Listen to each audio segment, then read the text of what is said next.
విశాఖ నీలి అందాలతో మంచు సోయగాలు కూడా జత అయితే నెక్స్ట్ లెవెల్లో ఉంటుంది. ఆ ఎంజాయ్మెంట్ హాట్ సమ్మర్లో చిల్ అవుతూ థ్రిల్ అయ్యే స్నో ఫెస్టివల్ని విశాఖ స్టేడియంలో ప్రారంభించారు. మరి ఈ వీకెండ్ ఆ మంచు ముచ్చట్లతో ఏంటో ఎలా ఉంటాయో ఒకసారి చూద్దాం.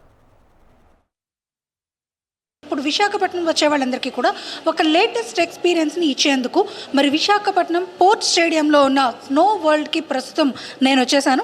ఇక్కడ చూడొచ్చు, మంచు కొండల్లో విహరిస్తున్నంత అనుభవం ఇక్కడ నిజంగానే అందరికీ కూడా ఎంతో ఇంట్రెస్టింగ్గా అనిపిస్తుంది. ప్రస్తుతం ఇప్పుడు నేను ఈ స్నో స్టేషన్లోకి ఎంటర్ కాకపోతున్నాను. అయితే ఇక్కడ కొన్ని మెజర్మెంట్స్ తీసుకొని మాత్రమే ఈ స్నో స్టేషన్లోకి అందరినీ కూడా పంపిస్తూ ఉంటారు.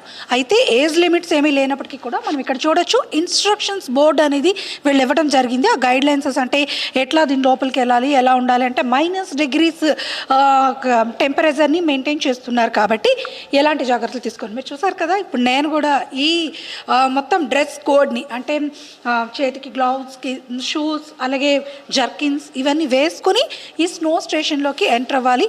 మరి ఈ స్నో స్టేషన్లో ఎలాంటి ఎక్స్పీరియన్స్ అవ్వబోతుంది అన్నది మనం కూడా చూద్దాం. Let's watch. విశాఖ పోర్ట్ స్టేడియంలో పబ్లిక్ ప్రైవేట్ పార్ట్నర్షిప్లో స్నో ఫెస్టివల్ ప్రాజెక్ట్ను స్టార్ట్ చేశారు. ఇక్కడ -5 డిగ్రీల టెంపరేచర్లో మంచు అడ్వెంచర్స్ని అందుబాటులో ఉంచారు. రైడ్స్, ఫోటోషూట్, పూర్తిగా మంచు కొండల మధ్య ఉన్న ఫీలింగ్ని కలిగిస్తూ న్యాచురల్ సెట్టింగ్స్ ఇక్కడ వచ్చేలా విజిటర్స్ కూడా అట్రాక్ట్ అవుతున్నారు. ఈ అట్రాక్షన్స్ అంతా కూడా విజిటర్స్ని బాగా ఆకట్టుకుంటున్నాయి.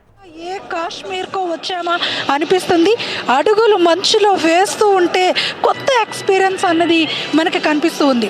మనం చూడొచ్చు, -డిగ్రీస్ టెంపరేచర్ మధ్యన ఈ స్నో స్టేషన్ని డిజైన్ చేశారు. నిజంగానే విశాఖపట్నం వచ్చే టూరిస్టులకి కొత్త ఎక్స్పీరియన్స్ లాగా అనిపిస్తూ ఉంది.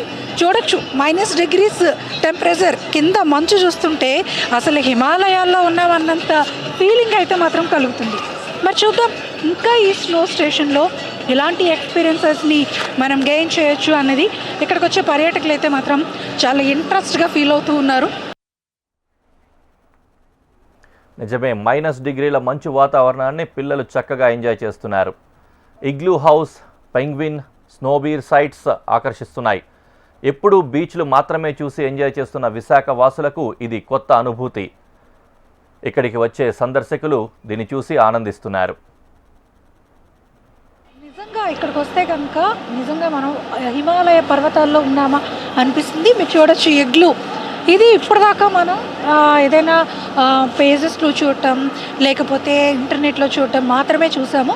కానీ ఇక్కడ వైజాగ్లో ఇది ఫీల్ అవుతుంటే, ఇగ్లూలోకి వెళ్తుంటే ఇది ఒక డిఫరెంట్ ఎక్స్పీరియన్స్గా అనిపిస్తుంది. మనం చూడొచ్చు, పెంగ్విన్స్, ఇగ్లూస్ అన్నీ కూడా ఇక్కడ స్నో చూస్తుంటే అసలు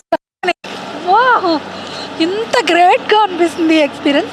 నిజంగానే ఇక్కడ అందరికీ కూడా చాలా హ్యాపీగా ఫీల్ అవుతున్నారు. మన స్నోవుల్ అనేది చూసుకుంటే హైదరాబాద్ కానీ బెంగళూరు, ఢిల్లీ ఇటు సైడ్ ఉండేది. వైజాగ్లో ఉన్న వాళ్ళందరికీ కూడా ఎక్స్పీరియన్స్ చేయడం లేదు. బట్ ఏంటంటే ఆంధ్రాలో ఫస్ట్ టైం మన వైజాగ్లో పెట్టడం అనేది నాకు చాలా హ్యాపీగా ఉంది. విశ్వనాథ్ స్పోర్ట్స్ క్లబ్ వాళ్ళు. సాధారణంగా విశాఖలో వాతావరణం హాట్గా మారుతున్న ఈ సమయంలో కూల్గా స్నో వరల్డ్లోకి అడుగుపెట్టిన వారు ఫుల్ జోష్తో ఎంజాయ్ చేస్తున్నారు. మంచులో ఆటలు ఆడుతూ -డిగ్రీల మంచును ఆస్వాదిస్తున్నారు.